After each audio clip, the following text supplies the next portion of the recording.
It's 4 o'clock on a Monday, and you know what that means, don't you? It's time for another exciting episode of Taxi TV Live. Woohoo!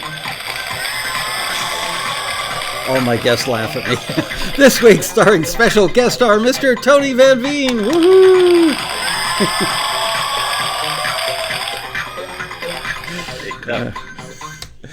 Thank you, fake audience. Thank you, fake band. Welcome, Tony. How are you, buddy?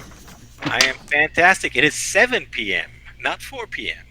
Right. Well, it's 4 p.m. where I am, dude. Oh, man. Let me get my chat window open so I can say hello to our people in the chat room. Vincent Nicotina, Linda Cullum, Gloria Covington, Stephen Spinner, Robin Thornton, Bridget Nicolini, Bob Gunnerfelt, Dean Turner, Robin Thornton, Darren Fletcher. Hello, everybody. Thank you for joining us today.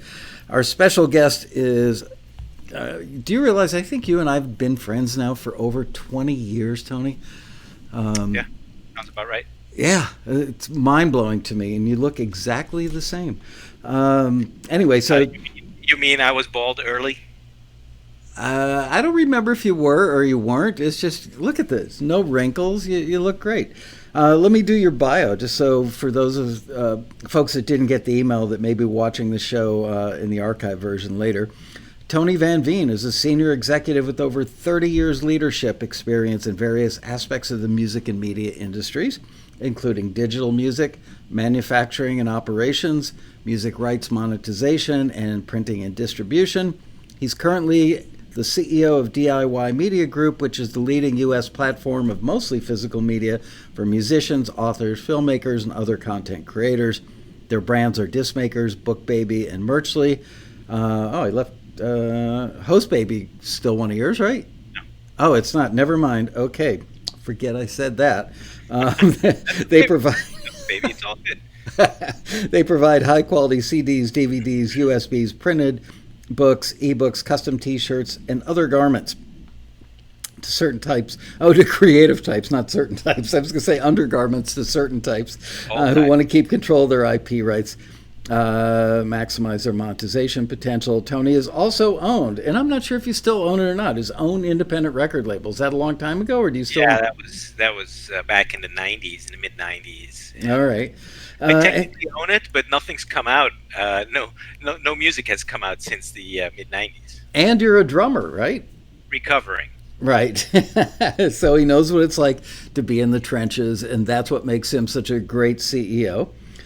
He's also been a friend of mine and a confidant, I might add, for the last 20 or so years, as well as joining me for the occasional fishing trip. And we always have a good time. Tony's on the East Coast, and I'm on the West, so sometimes, every 5, 6, 7 years or something, we will fly from our respective points of origin and meet in Miami or Fort Lauderdale and go fishing for a day and then fly home the following day. And it's always fun, including the last trip. Do you remember you caught a baby sailfish?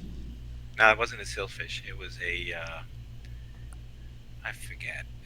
But it was not a sailfish. A marlin. I just saw a picture of you sitting on the back of the boat. You caught a tuna, and I caught it was some other fish, but it had no sail. I thought it had a bill. No bill. Maybe the bill was the thing that I paid the captain. I don't know. Yes. Anyway, so we've been friends for 20 years. How come it's taken this long for you to get me onto Taxi TV? This is a career highlight for me. And so it should be. Oh, man. I don't know. We've just recently started doing the split screen stuff. And the first couple times we did it was a little shaky. So I've been afraid to ask anybody who I hold in such high esteem to join me and then have it be a technical meltdown. Stephen Spinner says sailfish run up to 70 miles per hour. Yeah, but now that they've gone all electric, I hear that they're a little slow off the line. So what we're going to do today, as Tony has mentioned in our emails going back and forth, is you get the two of us talking, and we will cover a very wide range of subjects. But he's actually put together a list of the 7 mistakes that musicians make. But just before we do that, I want to talk a bit, because Your career. I mean, you're like you're the kind of guy that marries a woman and stays with her forever, and that's a good thing. And the same thing with disc makers. It happens to be true. I know you're a good family guy, and disc makers. You went there right out of college, I think. Yes, I did. 1987. And what was your first job there? Um, I was I was brought in as the assistant of to Morris Ballin, who was the owner of the company, and it was a bit of a hybrid of customer service, sales, and marketing. He had me put together some marketing brochures back in the days of vinyl and cassette.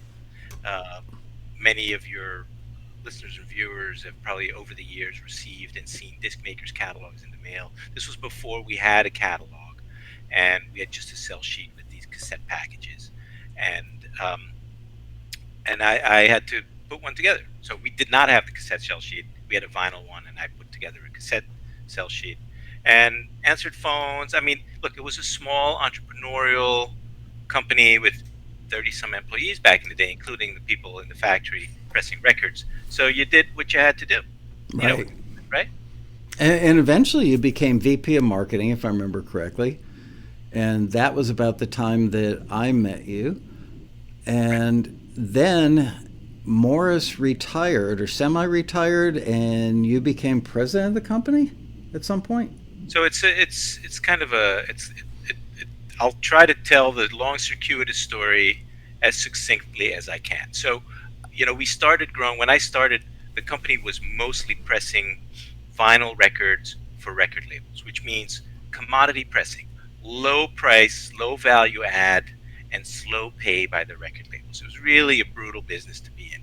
But in the mid '80s, kids like me had started to be able to record our own music because of technology that companies like Mackie that started building and creating and selling more affordable recording gear and speakers, and mixing consoles went from the size of a mattress to something that fit on a desk. And so kids like me for 25, 30, $40 an hour could record our own stuff. And Morris had realized, wait, maybe there's a business opportunity here with this type of client. And so he hired me. I had been the client, and we put together these packages and started learning how to market our services to independent artists who were looking to get product released.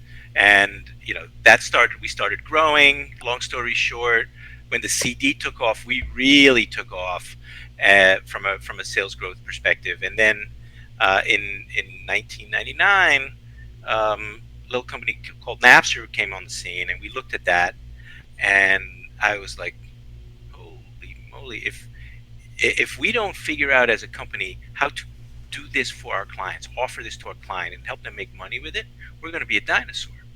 And of course, in 1999 or 2000, there was no money to be made from downloads. There was no, Napster was all peer-to-peer sharing. There was no revenue model attached to it. And so what I did instead, there was this little company called CD Baby, also happened to be founded in 1999, that at the time was just an online record store for independent artists. Artists could send them 5 copies of a CD. The owner, Derek Sivers, would put them on the store, and then when people would come to the store, he would sell it to them. And there was no way to make money from downloads until 2004, when Apple launched the iTunes Store. And when Apple was getting ready to launch the iTunes Store, Derek Sivers from CD Baby took the bold step to digitize every single catalog, single CD in his catalog, in his warehouse, put them on a couple of hard drives, deliver them to Cupertino, where Apple is headquartered, and all of a sudden, CD Baby was now also in the digital distribution business. And so our clients now were able to get their product onto iTunes. 2000, that was 2004. 2006, Morris, back to your original question, was Morris Ballin, the original yeah, Morris Ballin, co-founder. correct, thank you, was the owner of Disc Makers. He was in his upper 60s, and like a typical entrepreneur, um, he had wealth, but he was cash poor. the wealth was all tied up in this growing business that he had, and he decided that as he was getting closer to retirement, he wanted to take some of the proverbial chips off the table, and so he sold a majority share of the company to a private equity group. And private equity groups, they buy a company for a certain price. They hope it grows, and then 5, 6, 7, 8 years later, they hope to sell it at a higher price and make a profit. And so the private equity guys came to me and said, "Listen, you don't just have to grow through marketing. Uh, if there are any companies you want to buy, let us know, and maybe we could do it. We can help with financing, etc." And so I'm like, "Yeah, I know. I want to buy." And I would every time I spoke to Derek Sivers on the phone, every so often, 3 times a year, at the end of the call, I'd say, "Hey, Derek, if you're ever a seller, ever tired of running this baby, call me. I'm a buyer." And so in early '08, he called me. We ended up making a deal, and so in August of 2008, um, you know, we end up acquiring CD Baby. So now CD Baby and Disc Makers were sister companies at the time. And you're being a little too humble because, if I remember correctly, knowing both you and Derek very well at the time, um, Amazon was also in the hunt and interested. And ultimately, he went with you, which I thought was a great feather in your cap. And I think he did that based on the fact, as a matter of fact, I know he did that because he told me that once. In, well, confidence back then, but not now. That he entrusted you to not screw it up. I mean, that was a brand that he built, and he wanted to be in the hands of somebody that gave a damn. So It was the exact same client, right? The right. the disc maker's client needed CDs and in order to get their music out, and they also needed to get their music out digitally onto iTunes back in the day, and so there was a perfect fit. The companies had a greatly similar ethos of serving the independent, the emerging artist, and so that worked really well. And then, fast forwarding, the company in 2010 with Amazon Kindles, everybody getting ebooks for Christmas. We're like, hey, let's look at this. It's the same thing that CD Baby does for musicians. Let's do this for authors. And so we launched a company called Book Baby.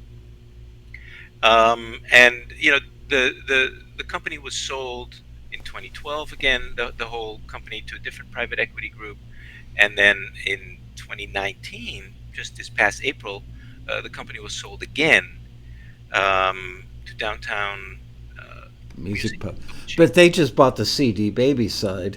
So they bought the digital brands. They're a digital company, and all this messy physical stuff with the big iron that has to manufacture it. They were not interested in that, and I was like, you know what?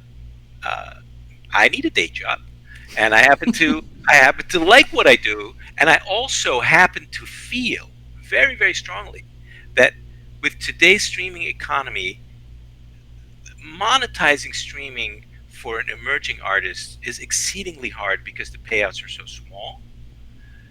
And so there continues to be an important role for physical product.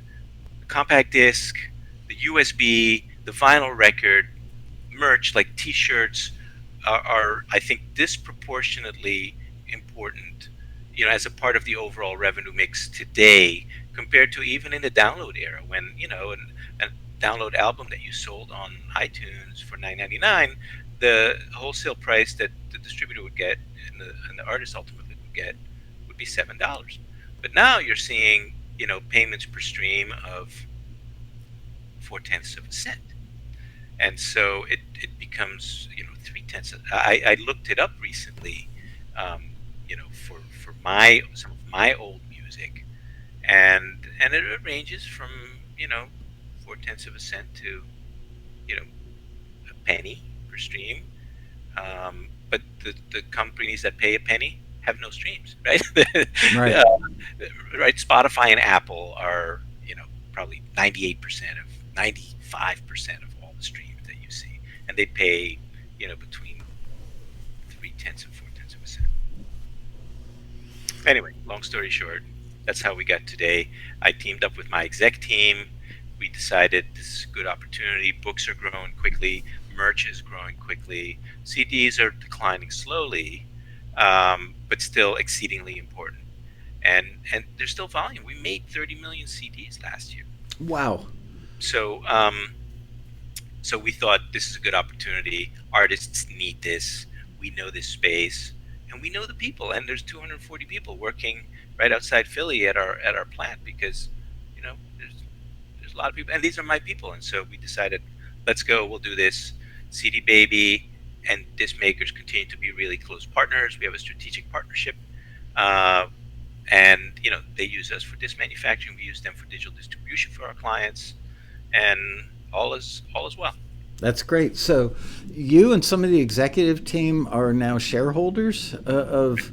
You guys bought it out Correct. from the company that originally owned both sides. Okay, Right. cool. Well, kudos to you.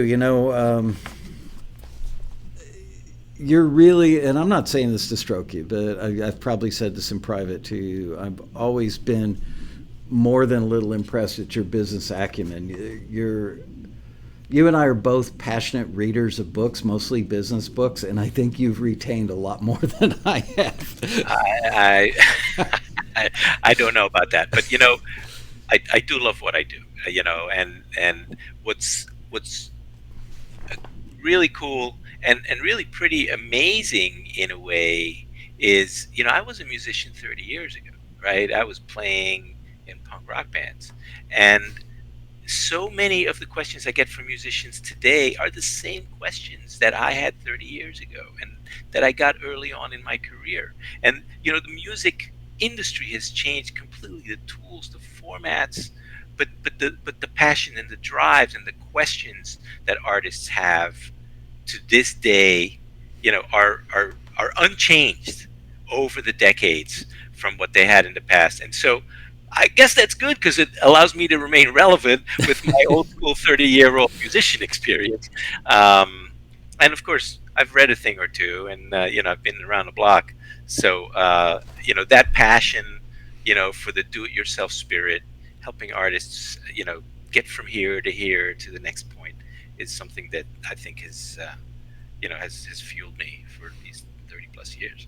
That's it. People often ask me, why'd you come up with the name Taxi for a music company? I say, because we help you get from here to there, like a taxi. So, Yeah. yeah, and you and I have always, every time we're together socially or on a fishing trip or whatever, the vast majority of our conversation, once we get past, how's your wife, how are the kids, and we get through all that stuff, we immediately go to the musician side of things because we share so many, probably the same people, but the same questions, the same problems, same hurdles. So, with that in mind, let's move on to Tony's list of the 7 mistakes most frequently made by musicians. And I had come up with one as well just to try and save him from the work, but his is really good. So, what we're going to do is we're going to go through his 7 and then maybe hit a couple of mine and then talk about a couple of other things and then open up the floor to some Q&A.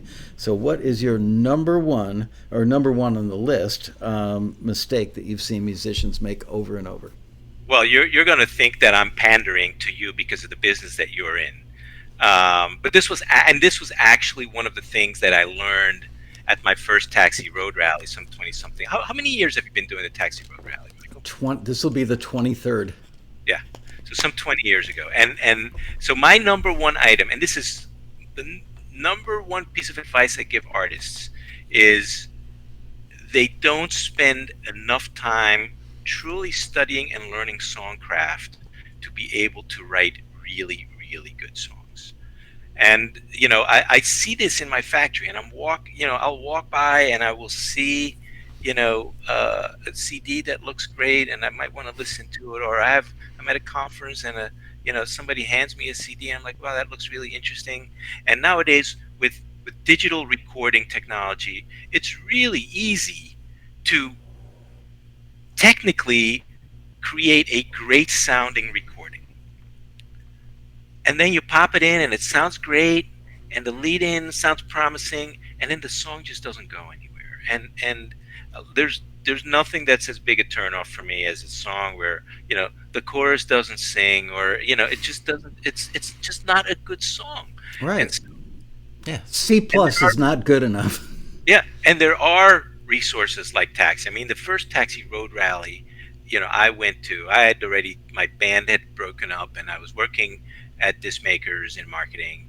And, I remember sitting there and, with a panel of Steve Seskin kind of deconstructing Beatles songs and doing his stuff. And like my mind was blown. And I'm like, if I had known this stuff when I was writing songs, you know, I might be making music for a living instead of selling music for a living, right? And so I mean, that ship had sailed already by then. But you know, I think that artists think their shit doesn't stink as far as the songwriting goes, and many artists are less than appreciative if you tell them their songwriting isn't as good as it needs to be. I'm sure you might have heard that once or twice. Couple And times. and so my one of the things I've said time and time again, you know, is a great song does not guarantee success, but a mediocre song guarantees failure. Absolutely right. So that's to Yeah. me, and that's the number one thing, a mistake that artists make, I think, is just they think they know it, they think their songs are better than they actually are, and they don't invest, they don't listen to the top songs in their genre, and try to extract from there what makes them magic. I think it's really difficult for people to listen to their own stuff objectively, and their family and friends generally aren't going to be that obvious or that honest with them. And truth be told, is most family members and friends can't do it. So by comparison to what they could do, you're a genius. Yeah, But they're not holding it up to the same bar that consumers would be or the industry would be. And making something, you brought up an interesting point. The technology has gotten so good that virtually anybody that wants to invest a little time in learning the gear can make great sounding product, but the song is the root. And so they've got stuff that sounds pretty polished and well produced, but the song's just not there. So yeah. yeah, I completely agree with you.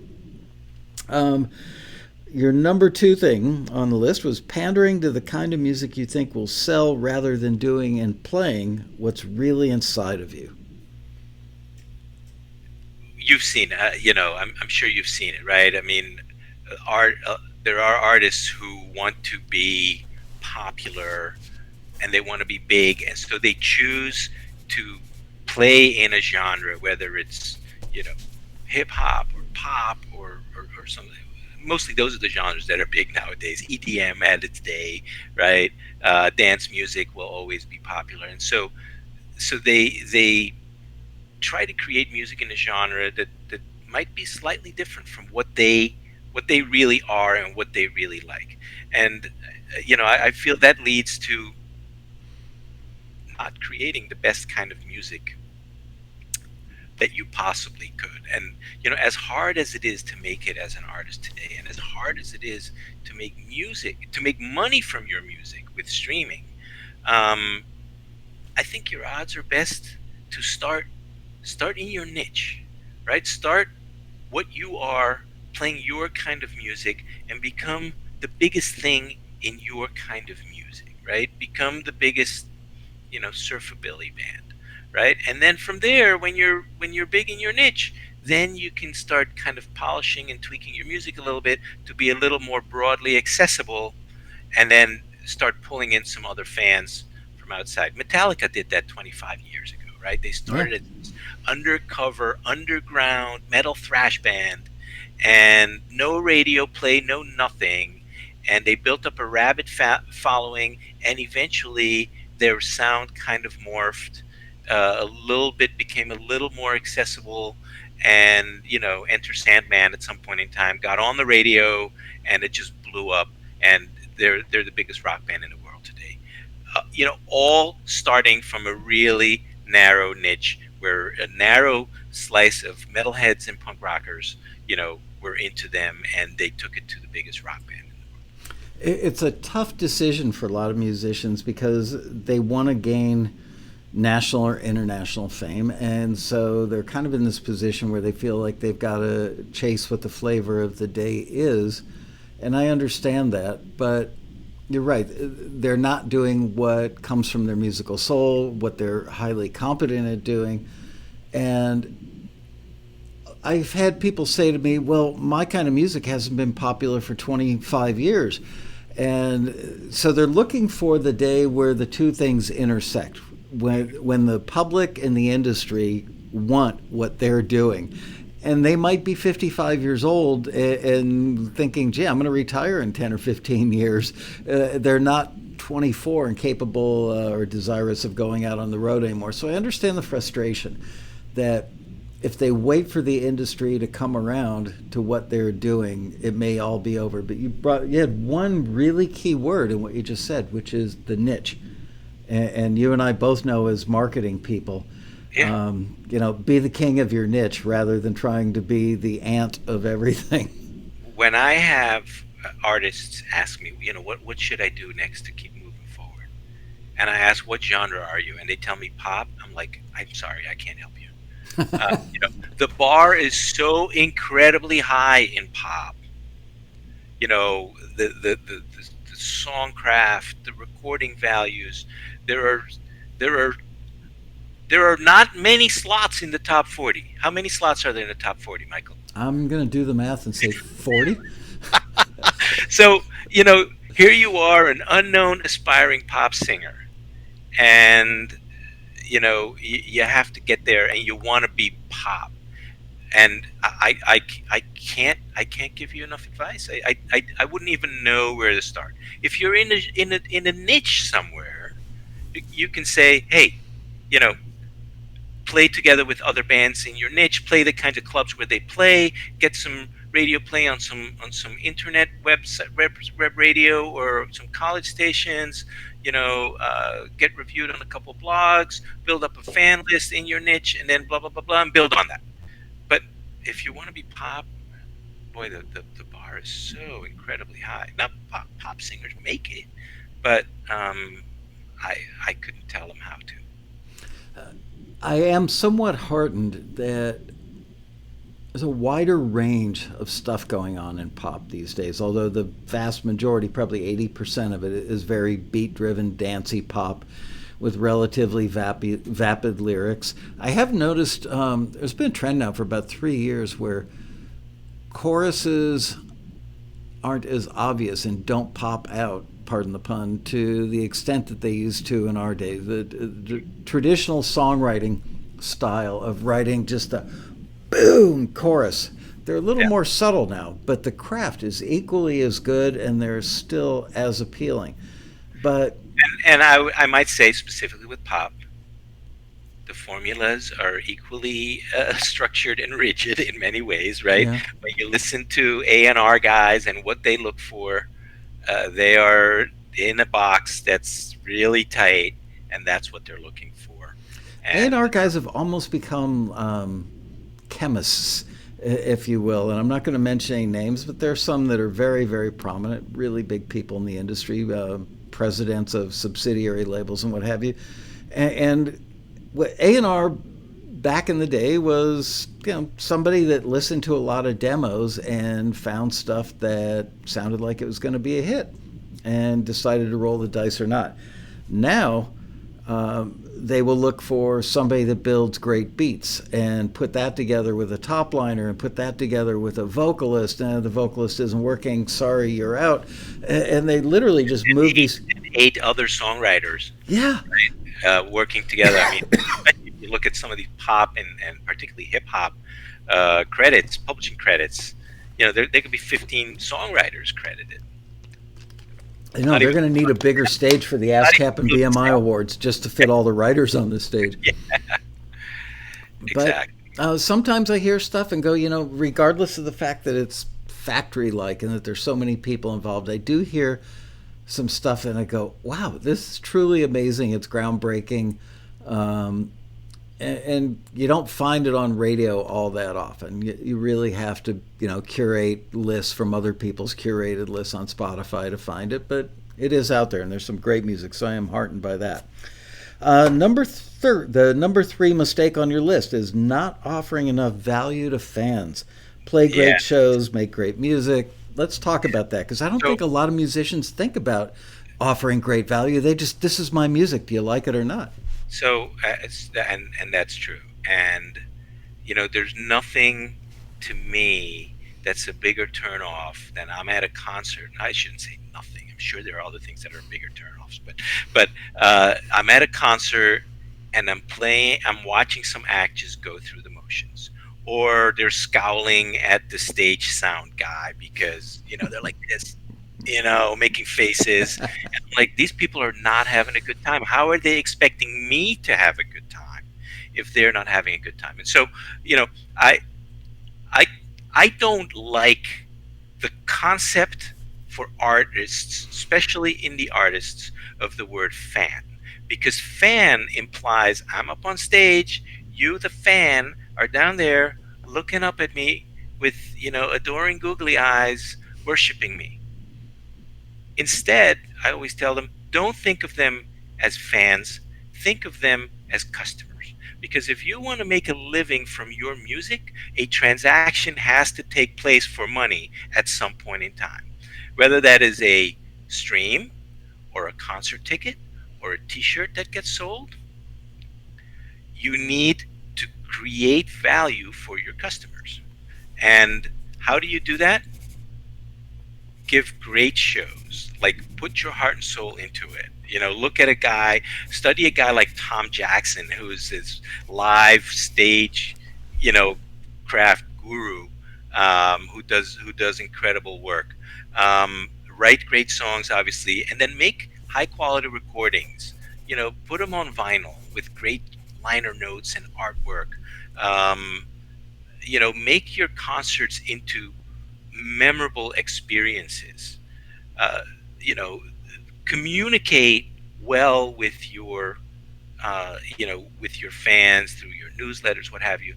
These are all things that to me are valuable as a fan, as a customer of the band.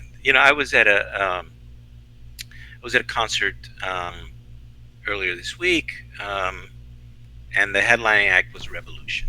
It was, I think, the biggest reggae act in the country at this point in time, and they're a Discmakers client and a CD Baby client, and the lighting on stage was so phenomenal that I'm like, wow, this is really big time. Like it was like a big time arena rock show, except in a hall that holds a couple thousand, just from the lighting, and I felt I got great value for my ticket.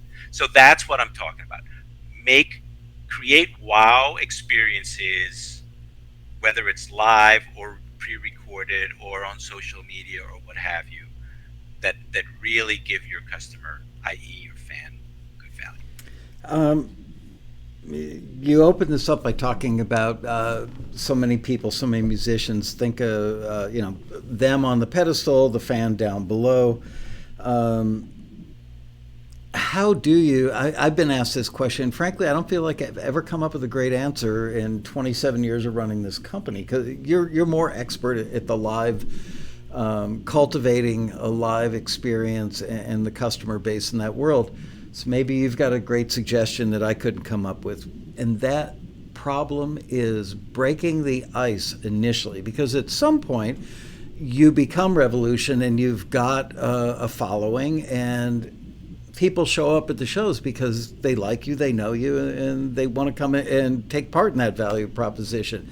But for a brand new indie act or an unknown indie act, it's so heartbreaking to me. And you've probably been to more of these than anybody I could think of. The infamous CD release party, where they blow their whole marketing budget, if they even have one, on the CD release party, and they get a friend who is a so-called publicist and they bring in some pizza and some beer and they put up some streamers and some balloons or whatever they do to try and make it a party.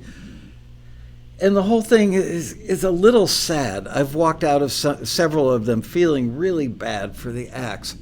What can they do? It starts with, I think, my premise number one.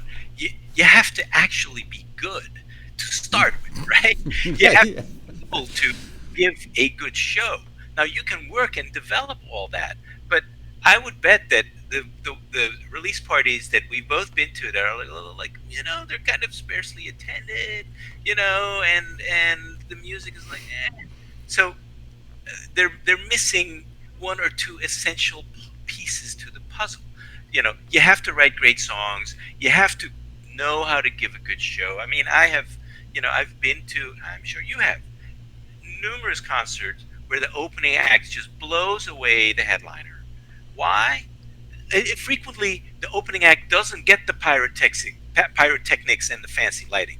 They just play their asses off, and they interact well, and they're passionate. And so you don't have to be fancy. You don't have to get fancy, or it doesn't have to be expensive. You just have to invest in all facets of your craft, and people want to be entertained, Michael. They when they go to a show, they want to see something that can uplift them, that can take them, that they can take home and feel good about. So that's what I'm talking about. How you add value, offer value as an artist, even How did when you're an opener. how do they break in though?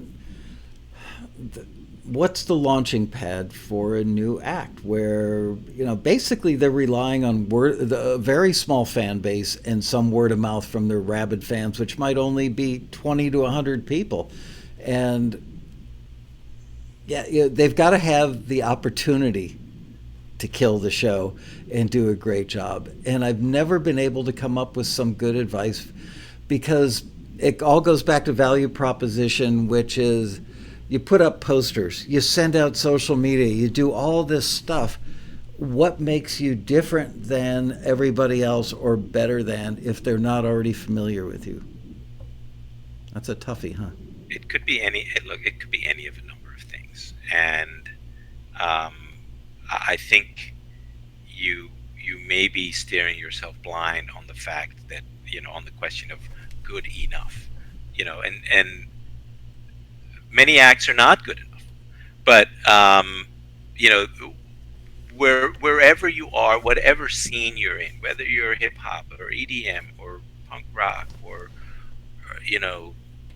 some gospel, uh, there are there are frequently local scenes, there are networks, there are other bands. You know, get to know them. Hang out, go to shows of your genre, talk to the promoters. At some point, you got a demo. If you got a demo, you'll get a gig. That's your opening, right? And you may have 20 fans or you may have 5 fans. And then the goal is to be impressive enough as the opening act that you can turn those 5 fans. By the way, tell them your name when you're up on stage, because too many artists don't do that. And then I've walked out of concerts like, the first band was really good. What were they? What was the name? Um, I've turned to people next to me at a concert, say, "Hey, what's the name of this band?" And they're like, "Oh, I don't know." So, start there, start in a local scene, and then when you get that shot, ask people to, you know, send you an email, which allows, from stage, hey, grab your phone, send me an email, I'll get you on my mailing list. All of a sudden, you're getting email addresses. Now that's the start of a fan list, and you're not going to go from you know zero to hero overnight, right? There's only one Lil Nas X, right, who went literally from an unknown to like 18 weeks at the top of the Billboard Hot 100. I think 19 weeks ago. Like it seemed like in a week his song Yeah. came out. Billboard kicked him off the country charts. TikTok videos started happening. Next thing you know, he's number one on the hot country chart. That is lightning striking. And for the rest of us, mere mortals, every little thing that you do has to just inch you forward, and it has to build on the last thing. You get a gig, you get some email addresses, you ask people to follow you on Facebook. Next thing you know, you're communicating with them. You get another gig, you get some more fans. Some of your existing fans come out, you build some more fans, and so on and so forth. You start putting out some demos, you put something up on Spotify, you offer, a free download for in exchange for more email addresses, though the download is also kind of going the way of the dodo bird. Um, and then you put out a release, and then nothing's probably going to happen, right? You're underwater on that release financially, but people are starting to stream it, etc. And it's lather, rinse, repeat, right? Every next release, every next single builds on the previous, and it's just you're taking baby steps upward and upward and upward and upward. And I think that's one of the things. And I had it on my list, and I know that you had it on your list as well. Getting discouraged too soon or giving up too soon because an artist hasn't made it, whatever made it means nowadays, because an artist hasn't made it after 3 releases. Hey, welcome to the team. Most of us haven't made it after 3 releases, right? So, but I understand it gets discouraging. I understand it gets expensive. But I think this is one of the things where many artists are they're, they have unrealistic expectations of how fast they're going to achieve success, and when it doesn't happen that quickly, then they become discouraged rather than being encouraged with the incremental progress they're making every day, every week, every month. They become discouraged that it's not going in leaps and bounds. It's like any other business. It's extremely rare that anybody launches a business that takes off overnight. The vast majority of businesses die within the first 5 years, and those that survive, incremental. It's all about the increments. Yep. And most people just don't want to do the work because basically, as you and I both know, it's pretty much if you're awake, kind of working. I mean, sadly, even when I go on vacation, I find myself oftentimes working like 4 hours a day. I can't tell you how many times my wife and kids have been on a ski slope, and I say I'll meet you out there at lunchtime because got to do what you got to do. So here's the thing, right? As an artist, you should love your work.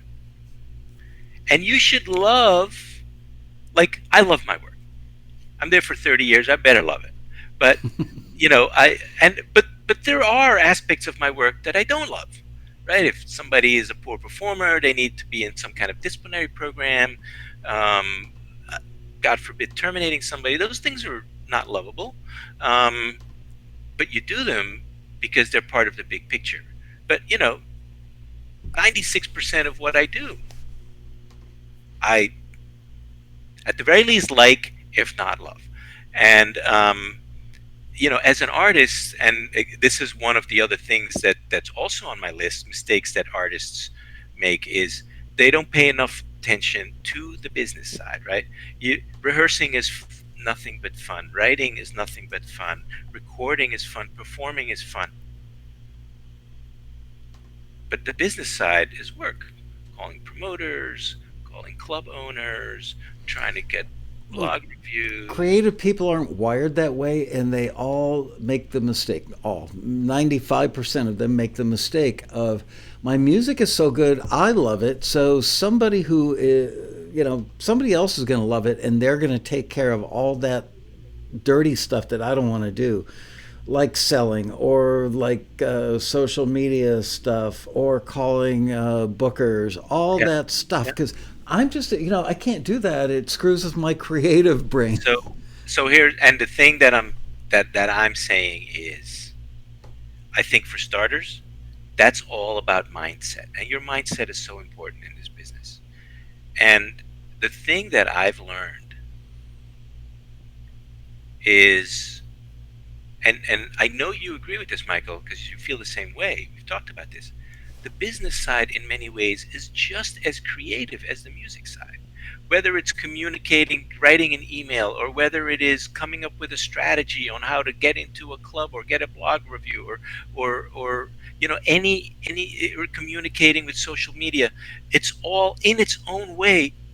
It's just as creative. It just taps maybe a slightly different set of neurons in the brain, but artists are really fortunate. It's a gift to be able to write and create music. And it's one of the most creative things you can do. And most regular people who are not artists, who have day jobs, don't have the good fortune to tap into that level of creativity. And so, because of that, many artists believe that the regular creative work that you do, writing newsletters and things like that, are just drudgery, which they're not. You just have to put the right cap on and set your mind straight. I was talking to my CFO, my vice president of finance, the other day, and like, to me, accounting is like the most boring, mind numbing stuff. And and he's telling me he loves that accounting is such a dynamic, creative profession. I'm like, good for you. I just hope you're not creative with the numbers, right? but but I mean, so he's in the right spot, and he this is exciting to him, and so it's all in your perspective as an artist, and because of that, artists don't pay enough attention to it. The other thing is, you know, nobody else, if you don't want to do this, nobody else has as much at stake as you do in your career. And if you're not prepared to do this hard work, how are you going to expect somebody else to work as hard and put as much passion and energy into it? And you know, you may get lucky, you may find somebody who hits a home run for you, but by and large, my thinking here is you have to really do it all yourself as much as possible for as long as possible, for you to give yourself the biggest, best shot. With one exception, contract. You need a Right. contract. Social media, in some respects, is the big lie, because the promise was, you build a following on social media, and it just keeps growing and growing because it's logarithmic in its growth. But yet people don't. They would almost don't go buy a book on how to do social media effectively. They don't develop a social media plan and stick with it. They probably spend more time trashing other people on social media than actually executing their own social media plan. Like which colors work best for what you do. Videos or graphics. All those things are things that you can learn and perfect and incrementally improve to help build your audience. Social media is a great tool if you use it right. But I think most people just think, I'm going to tweet once or twice a day and say, yeah, this guy sucks, and I'm part of a posse here. Everybody thinks he sucks. I think he sucks too. But that's not building up, that's not selling your brand. So that's a perfect transition into the next item on my list, which is not communicating enough with fans, and when you communicate, not communicating authentically enough. Right? I mean, why are we friends? Or why do any of us have friends? It's because you make a connection with somebody. You get to know and see the real person. And if you as a performer are constantly on and you're not prepared to show who you really are as a person, or be vulnerable from time to time, or be real, and real could be dropping f-bombs left and right. It doesn't matter what real is. Real is the real you. If you're not prepared to channel the real you in your communications and be real, it's really hard for people who are like-minded to come in and and relate to you. And that's ultimately, people like to do business with people that they know and people that they like. And if you want to do business with your fans, you have to get them to like you. I'll give you a just a slight little aside. Every Saturday I do a quick YouTube video called the Indie Music Minute, and it's advice and tips for artists. And one of the reasons I do it is because I know people feel and realize Discmaker is a big company. I want them to know that, you know, buck stops here. We're real. I'm real, and it's been really rewarding because I get emails from artists and YouTube comments all the time. Um, they might comment on my shirt that I'm wearing, but it's a human way to communicate and put a face on the company. And so artists need to do the same thing. The other thing is not communicating enough, right? If you have this gift of social media, because it is a gift, because back in the day when I was in a band, gosh darn it, we were literally licking stamps to mail our newsletter. Yeah. And literally in 1985, we had like 300 subscribers to our newsletter, and we would Xerox copy newsletters and lick stamps and mail them. When And I first started Taxi, Deb and I would sit at our coffee table until midnight or 1 or 2 in the morning, hand addressing envelopes and putting stamps on them. So yeah, I get it. so you have this gift now with social media where you can actually interact instantly with people from all over the globe. So, so do it and be yourself, and don't be an asshole, right? Don't be a troll. Be engaging. Be appreciative. Remember, they're not fans; they're potential customers, right? So, and then there's just communicating enough, right? Social media is good. I think only 20%, probably less than 20% of social media posts actually get delivered. I don't know how often you've had it where, I'm looking for something on somebody, somebody might have put a friend of mine might have put a link in their Facebook post, and I'm like, I'll come back and I want to read that article later. And I'll come after work and I'll look up that friend, and there will have been like, since that post, like 3 posts that I never saw. Mm-hmm. They never got delivered. I think 80% of your your followers and your friends on Facebook and the like do not get your posts delivered. So if you want to communicate through social channels, you usually, at least on Facebook, you have to boost your post. You have to pay to boost your post if you want to see, if you want to be broadly visible. Um, Let's divert for a second and talk about email versus social. And I think you'll yeah, agree with me that for Taxi, email, some people look at us like, oh, you guys are Luddites because you still rely so heavily on email. But you know what? Email works infinitely better for us than social media because social media is our mutual friend Ariel Hyatt has said for many years. People don't go on social media to buy something. correct. They're not Correct. there for that reason. They don't pull out their wallets when they're on Facebook. That's absolutely correct. So, if you've ever played golf, and I'm not a golfer, but once or twice a year I'll hack. You've heard the saying, drive for show, putt for dough, right? So let's change that to social for show, email for dough, Yep. because that's how it is. As an artist, and artists tell me this repeatedly, I can't sell my product on social, but when I have a new release and I put it in an email and I put a call to action there, like click here to buy, I am selling stuff.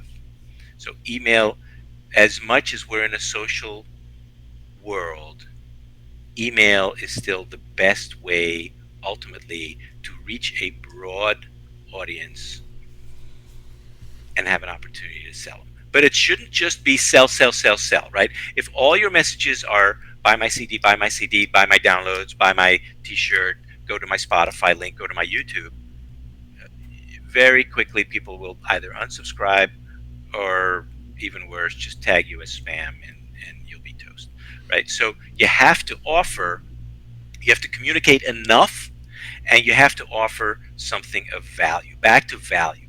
Be authentic and talk about what is value. I don't know. Are you pro Trump? Are you anti Trump? If that's your thing and you have fervent opinions, it's okay to leverage that.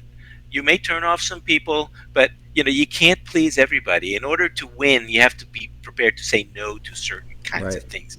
And But and that and creates rejection, and everybody's afraid of rejection. If we could eliminate the fear of rejection, Gene, there'd be a lot more successful musicians and creative types in general. Okay. It's actually hard. I'm sure you faced it.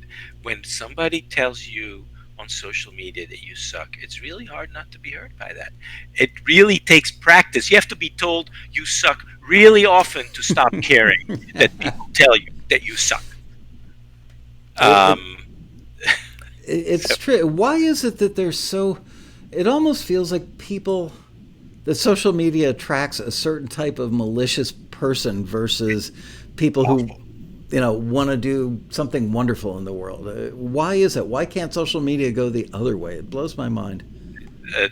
There is a sense of impunity that people seem to get when doing it, when being on social media. But I got it in email too. When I got it. We have the disc makers email list. They put the post out, with my indie music minute link, and I put my own email address in there. So if artists want to reach me directly, they can reach me directly. And you know, one guy just writes, "Fuck you, you asshole, you suck." I'm like, all right. So I replied to him, "Love you too, buddy." Oh man. Bob Gunnerfeld says Joe Walsh says you suck when you begin, keep sucking until you don't. There you go. Joe Walsh, one of the great social commentators of our time. I love that guy. All right, so I think we're through six. So we had a top seven. So I'll give you my Yeah, seven, and then I think you had your seven, and there were a couple on there that didn't quite overlap. right. So my number seven is not asking for what you want, and more specifically, not asking fans for what you want them to do. I've been at concerts. I might have bought the merch, but I walked into the club. I missed that the merch booth was way off to the left side, and I walked out not ever knowing that this band that I like had merch. So, be up on stage and tell your audience, "Hey guys, we got merch in the back. We got CDs for $10. Right after our set, I'll be back there autographing." Because that's another little thing, if I can kind of uh, you know take a little tangent for a quick sec. Yeah, sure. The people ask me, "Tony, cars don't have CD players anymore. Computers don't have CD players. Who's buying CDs?" And I'm like, I don't know. I made 30 million last year, right? But here's the real thing. CDs are no longer a carrier medium for sound. We all have this on our phone, and every practically every song ever recorded is instantly accessible to us. So what you are selling is the experience and the opportunity to meet you. You're actually not selling CDs for $10. You are selling autographs for $10, Hmm. right? The CD has become a souvenir that the fan can take home, so that 5 years from now, when you've blown up and you're playing arenas, they can go, "Hey, I met Michael. Look at this. He autographed this. I met him way back when." And so it's a souvenir, you know, and it's cool. Every time they look at that CD, even if they never play it because they're listening to it on Spotify, which is actually not bad. It's the best use of Spotify, right? They gave you the 10th of the CD, and then you get 3/10 of a penny every time they still listen to it. That's right. So that's why people still buy physical. Fans don't like to support the label, but they love to support the artist, and they happily support them by, if they like the artist and they were blown away by the show, by buying some merch at the end of the set, especially if you're there to meet them, because that's again authentic. It all reinforces each other, right? That allows you to communicate authentically, to have a one-on-one, to shake a hand, to take a selfie, and with a fan, and so it all reinforces itself, and it's not just stand up on stage and tell fans to come to your merch table. You can do the same in your email newsletter. You can ask people on social media to go to your YouTube, or to you know do whatever. So it's just If you don't ask, you're not going to get. But if you ask, you just might get it. You never know. I had a great example of this. Remember Doug Minnick, our vice president for many years at Taxi? Yeah. So, on rare occasions, Doug would go with me on a business trip, and we went to Minneapolis, I believe, to meet with it's a chain like Borders Bookstore. We got Borders to put an end cap of unknown independent artists that Taxi curated in every Borders store in America, and we went there to meet with them And you to. put Borders out of business. Yeah, me. If you ever want to kill a company, just ask me to buy like 10 shares of their stock and they will go bust. I'm famous for that. So Doug went with me to go to that Borders meeting, and I figured as long as we're going to be in Minneapolis and freezing our butts off, might as well do a Taxi one-day seminar. So we booked probably a West End ballroom somewhere, and we had like 300 people show up for this thing. And it might have been the only time I ever said from the stage, if you'd like to join Taxi now for a $50 discount, go see Doug Minnick standing back there in the back corner of the room. And he waved his hand like this. And we sold like $3,000 worth of memberships. Yeah. Whereas every other time I went out on the road to do those seminars, I'd do it by myself. And I never asked people to join right then and there because I didn't want to handle, sitting there filling out the apps. Because we had to back then. It wasn't like you could pick up your phone and do it. But you're so right on the money that if you don't ask, you don't get. It's marketing parlance, right? Yeah. You have traditional direct marketing. You have to have an offer. Hey, my CDs are $10, my shirts are 20, but buy them both for 30. You have to have an offer, and then you have to have a call to action. You have to tell them what to do, and that's just basic direct marketing 101. But people are afraid to do that because they don't want people to dislike them because you try and sold me something. But they don't understand that you're actually kind of sharing the good news with them. Yeah. If you believe in what you do and if you've identified and connected with your audience, you're not imposing your will on them. You're actually turning them onto something cool, and you get paid for that. Right. It's just mind-blowing to me. If you do it, look. Maybe we can add a number 8. Sure. Many artists are too afraid to step outside their comfort zone. That's people in general. And people in general and artists specifically, right? And so the thing that I tell people that I work with is the more you get outside your comfort zone, the bigger your comfort zone gets. And it's the same way with artists. If you don't try it, you won't get the sale. So try it. And if people throw eggs at you, then try it a different way the next time, right? But nobody's going to throw eggs at you. And so it's just try things that make you slightly uncomfortable and see if it works. What was that quote again? Because I plan on stealing that. If you, the more you step outside your comfort zone, the bigger your comfort zone gets. I'm going to use that in my marketing, if I may, for the Road Rally, which is coming up November 7th through the 10th here in Los Angeles. One thing that keeps people from not going to the Road Rally, even though they hear great things about it year after year after year, it's like that would take me out of my comfort zone. I don't want to get on a plane from Atlanta and fly to Los Angeles and walk into a building with 2,500 people. That sounds scary. I won't know anybody. I don't know anybody. Yep. And I think you commented the very first time you came to a Road Rally, you pulled me aside at the end of the weekend and you said something like, my brother, you should be proud of this because I've never seen so many musicians come together in one place that felt so warm and friendly and supportive of each other versus competitive with each other. And you were right on with that observation. That is, I couldn't bake that into the cake. It just kind of happened on its own because of the nature of our customers, I believe. But that's what makes the Road Rally special, is that supportive vibe. So, yep. So let's go to your list. What did we miss? I think that we had a lot of crossover, but I wrote my number one was not knowing who you are musically. That one of the things that really makes gets my ire up is when I meet a musician and say, "What kind of music do you do?" And they don't have their elevator speech ready, but even more importantly, they don't know who they are musically. So they want to please everybody and be all things to all people. And they go, "I do a little rock, I do a little pop, I do a little country," because they think that that is going to make them attractive, which it might for a production music library if you're doing instrumentals. Having a few genres that you do really well is a good thing.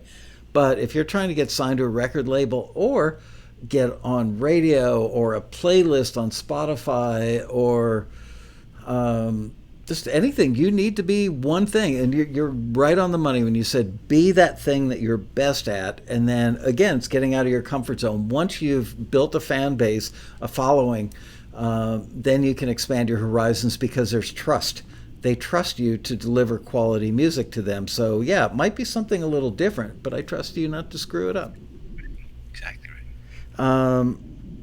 Not knowing, number two, was not knowing who your audience is, where they are, how to connect with them, and being afraid to sell to them, which we've covered a lot of that. But I want to specifically address not knowing who your audience is. Even if you only have 5 customers, 5 fans, I'll bet you there's similarities among those 5 people.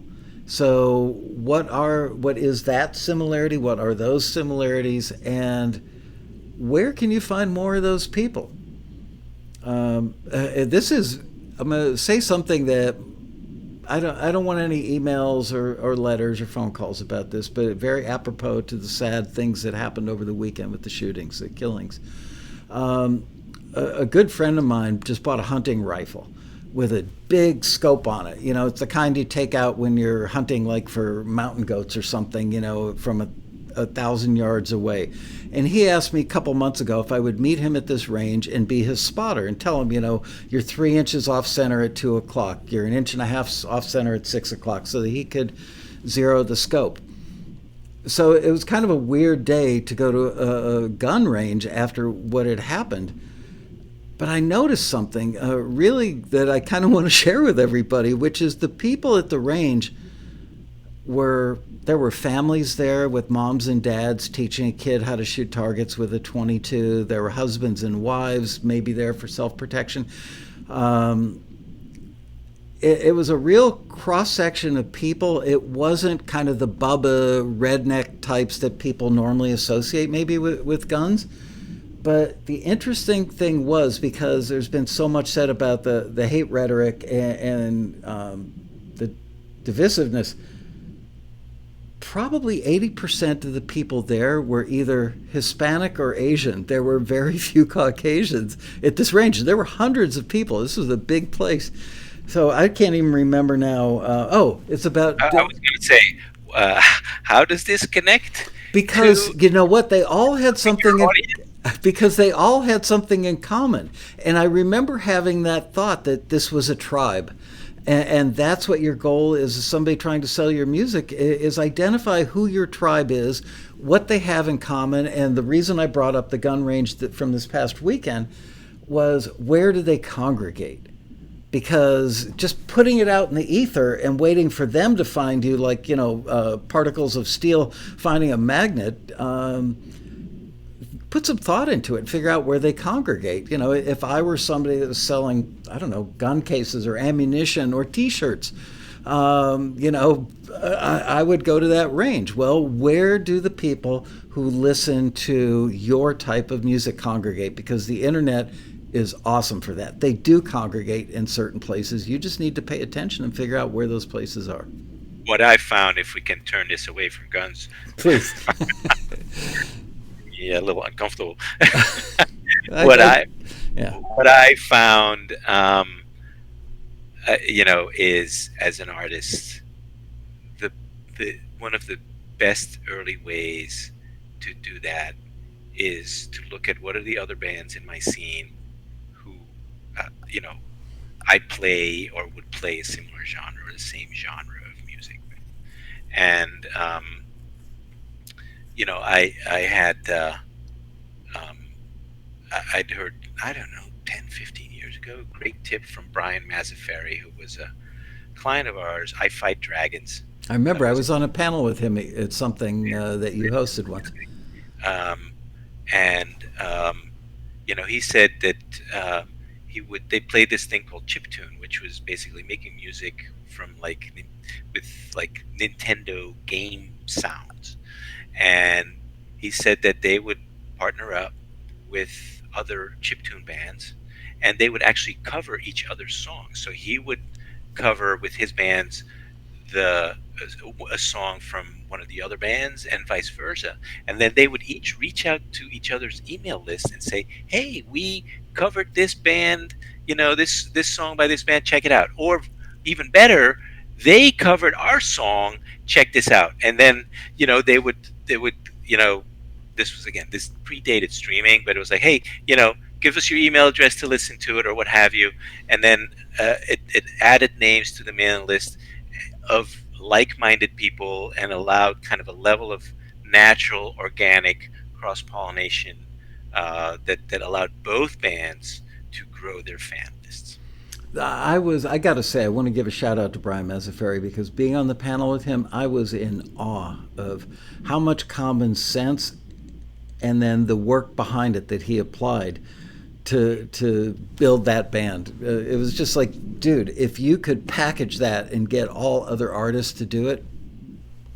Anyway, and you know what the amazing thing is, so many artists still aspire to being on record labels, in particular on a major label. He got signed to a major label within 9 months, and he said in the end it was the worst thing because before he got on the label, was spending as much, if not slightly more, on marketing his product and his music than the label ended up spending. wow. And except when he was independent, he could buy CDs from disc makers for $1 and sell them for 10. When he was on the major and he wanted to sell CDs at his gigs, he had to buy them from the label at wholesale for $7. Yeah, it's crazy. So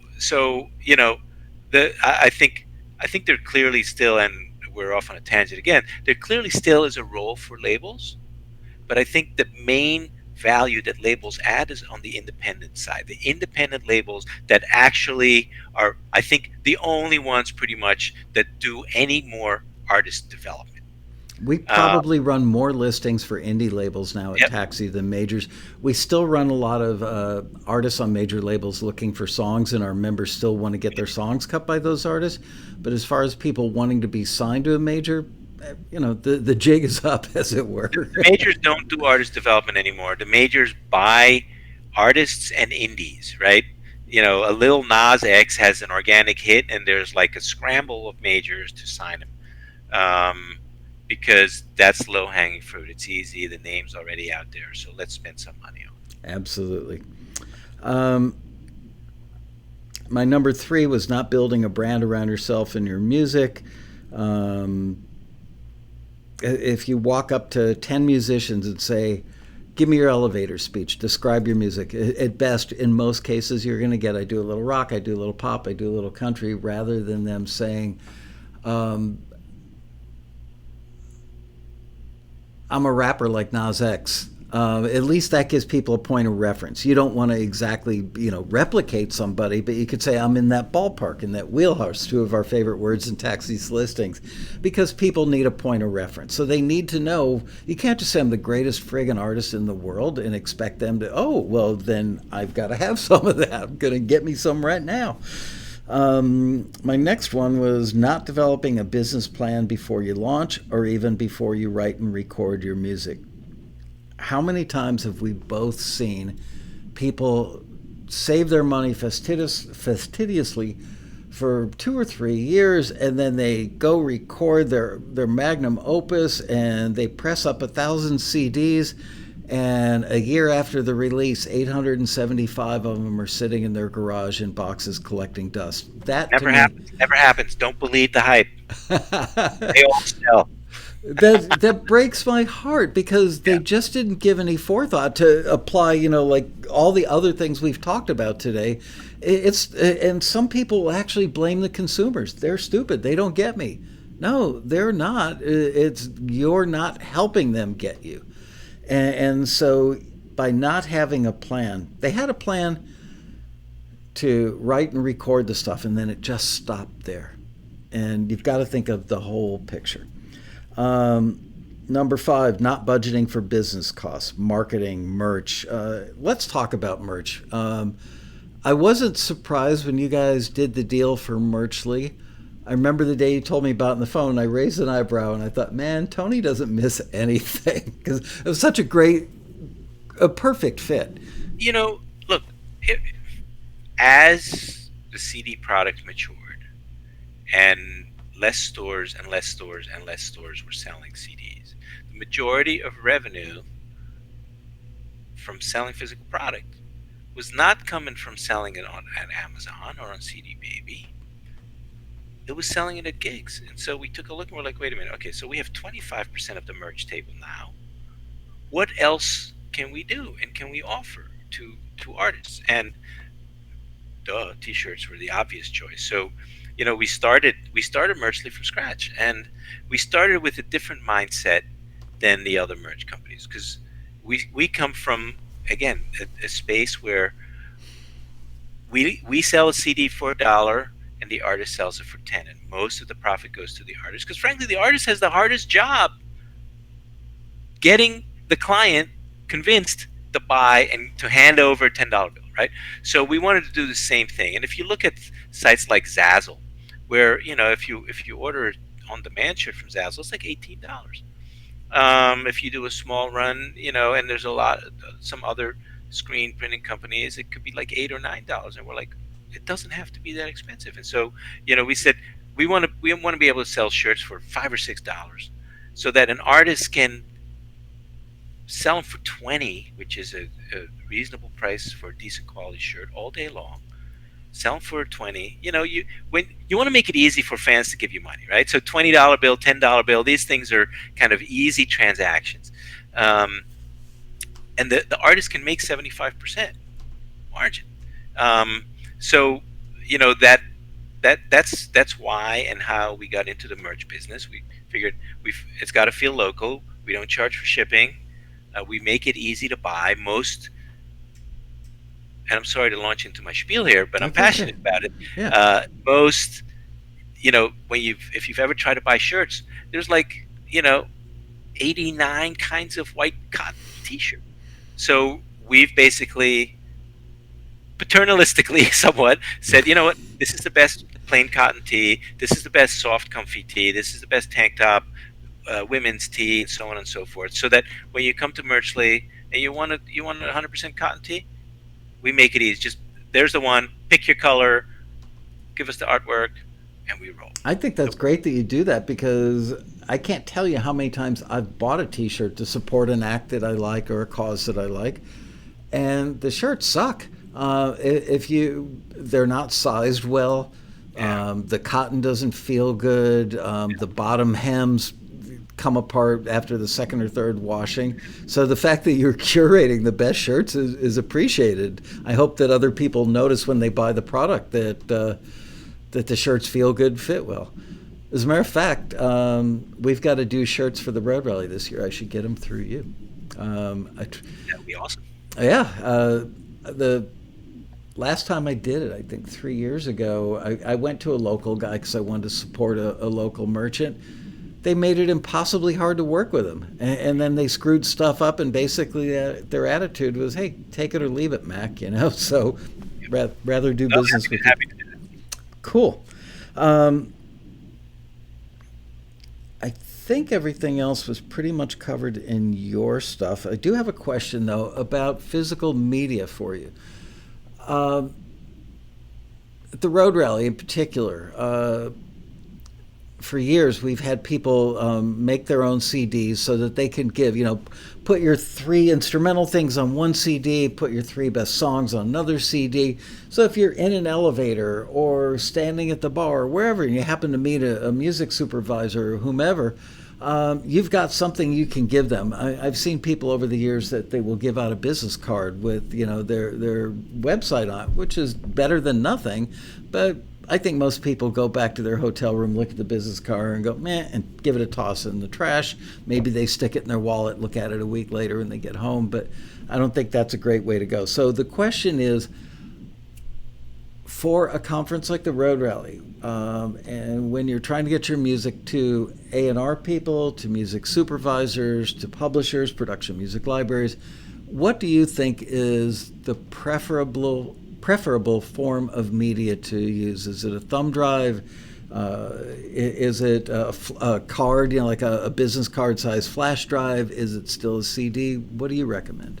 Well, I think in terms of value for the money, the CD still trumps all. And I know there's a fear that what if I give somebody a CD and I don't have a CD player? But I can assure you, every music supervisor, everybody in the record label, everybody in the game, in the biz, has a way to play a CD. Um, so even if it's an old school Discman, right? Um, so, so you can, a CD costs less than $1 to make by and large, and so it's really affordable. I think in terms of ease of use, I mean, thumb drives are awesome, but you're talking three, four, $5, per thumb drive. So and by the way, we sell a lot of thumb drives, and we have these really cool thumb drives that we call them a cassette USB, I've and seen. it's a cassette shell, and then the little dongle just kind of flips out, and it's a USB. It's super cool. It's got the old school look, and but it doesn't have the endearing tape hiss. Um, But it is remarkable, which we both know from reading Seth Godin's books. Being remarkable means one person remarks to another. yeah, I've got to say, I've been given those cassette thumb drives, if you will, and yeah, I take it home and show Deb or show my yeah, daughters. Like, check this out; it's so cool. So it's not going to get thrown away. that's correct. But they're easy, they're versatile. Every computer has a USB drive. Um, so USBs are good. I mean, we always had a saying, you know, um, artists buy for many reasons, and we want to check off as many of the boxes on that list, right? That if there's, and it's just a slightly different version here, right? Some supervisors may prefer a CD, some may prefer a USB, some may prefer just to hit a Spotify link.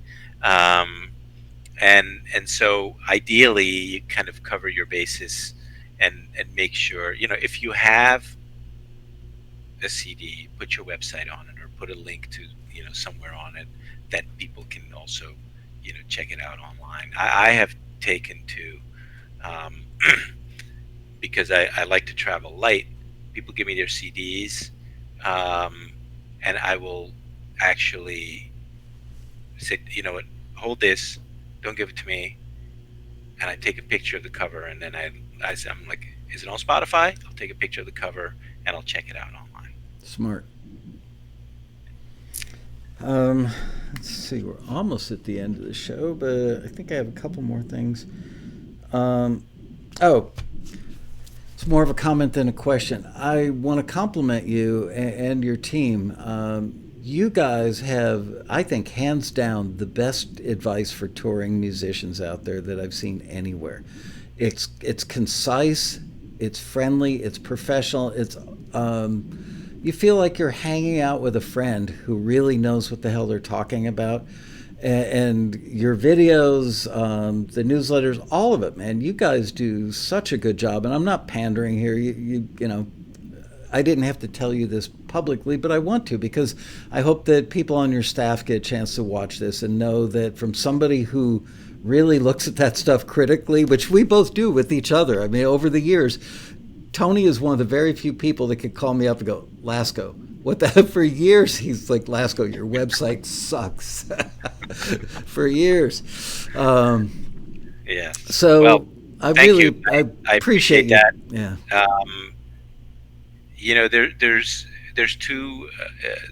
there's two angles there, right? For starters, we want artists to be successful. We want our clients to get ahead because we feel that you know we have a noble mission to help the content creator, the artist, the author for a book baby brand to kind of move forward and and achieve a level of success that they weren't able to before they decided to work with us. And so we offer these you know kinds of advice and articles on the blog and YouTube videos, etc., uh, and newsletters, so that artists can really have some valuable information that they can kind of consume quickly and easily.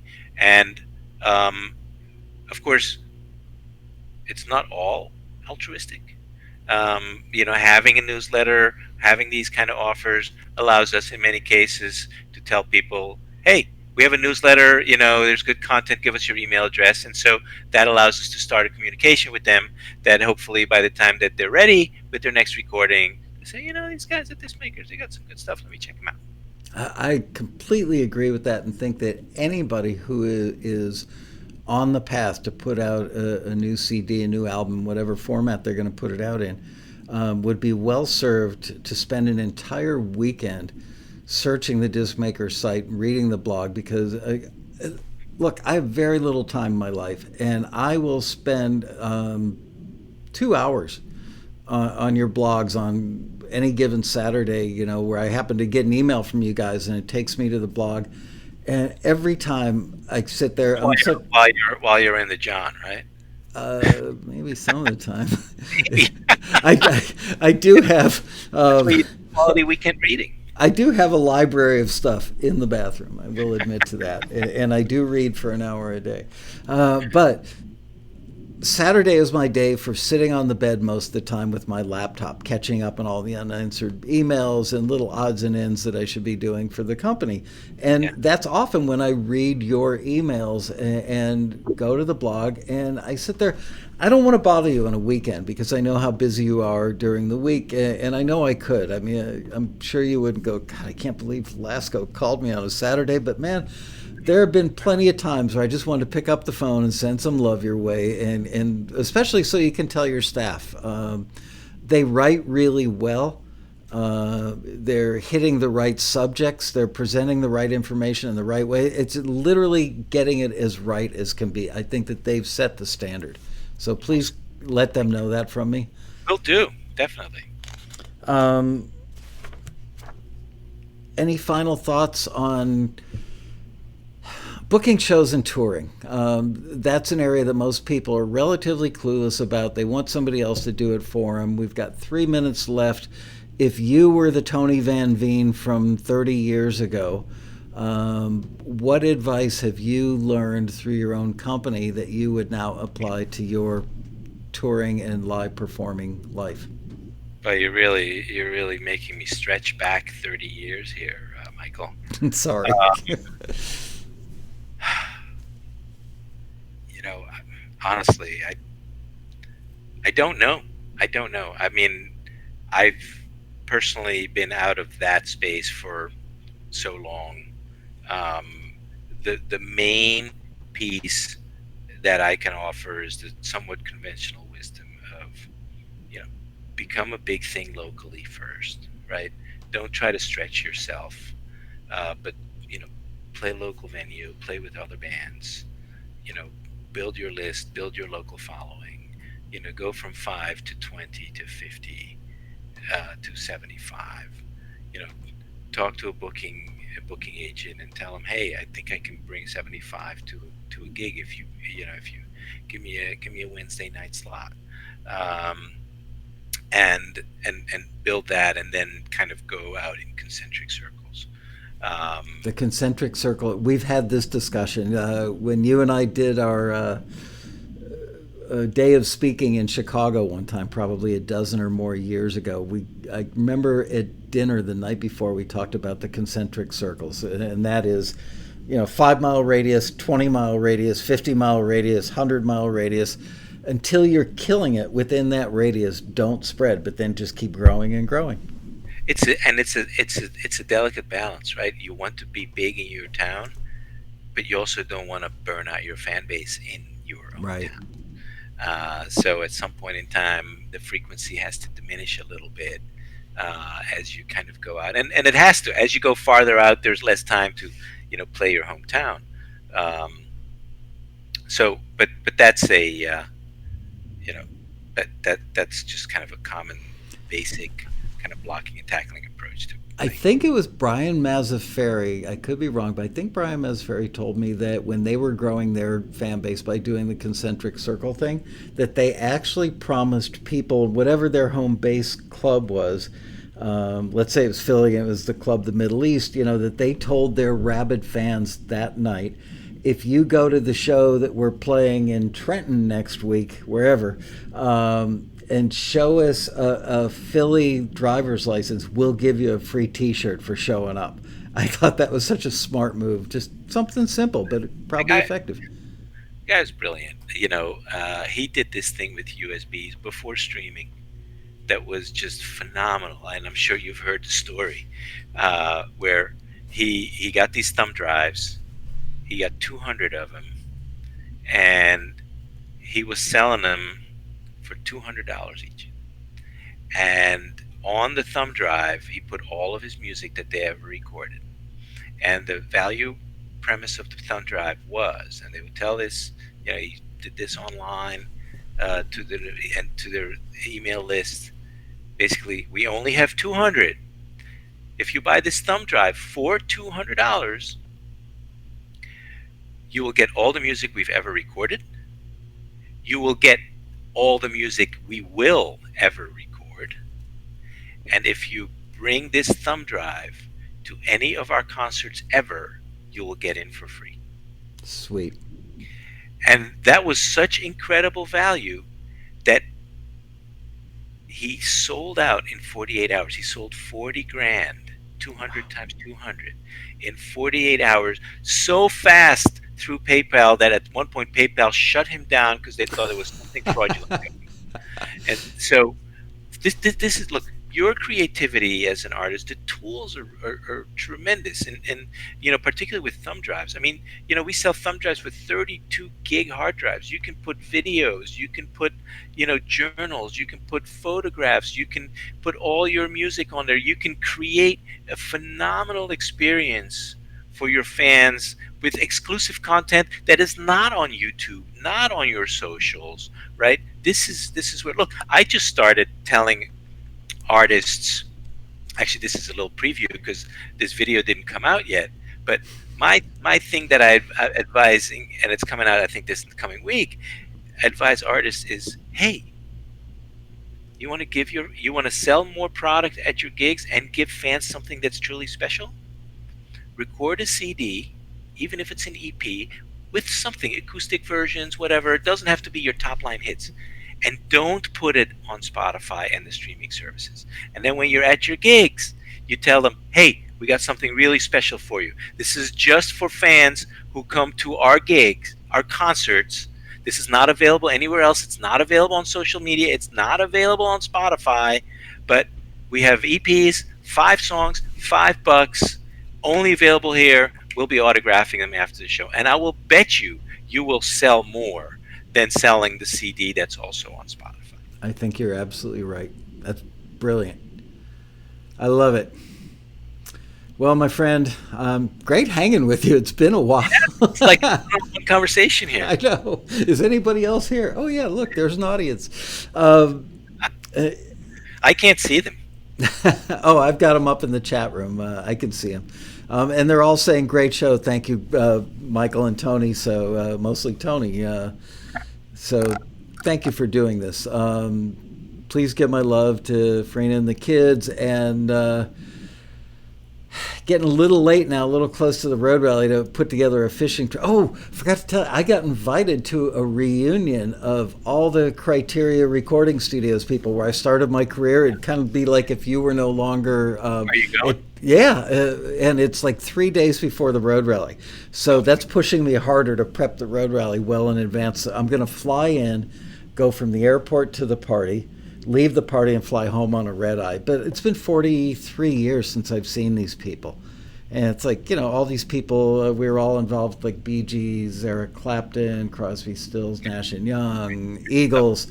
And they really gave me my life. The things that I learned from the guys that were 5 years ahead of me, I've never been able to give them a hug and say thank you because of what you taught me back then. I've been able to take thousands of musicians all over the world and change their lives. So, this is another thing, right? Mentorship in life, and especially professional life, but not just professional life, your children too, right? Mentorship is so incredibly valuable.